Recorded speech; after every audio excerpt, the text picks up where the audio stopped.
What's up, guys? Finally finished my LS vtec bottom end, or at least installed the crank. Got the GSR main girdle installed as well. Having a few issues and a few concerns. Let me know what y'all think. 56 foot-pounds on 1 and 5 caps, 49 on 2, 3, and 4. ARP grease, Cleveite assembly lube, Cleveite bearings.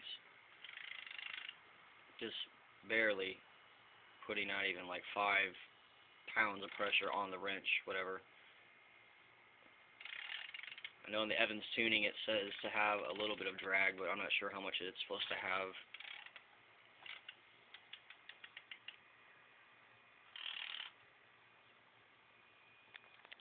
Let me know what y'all think.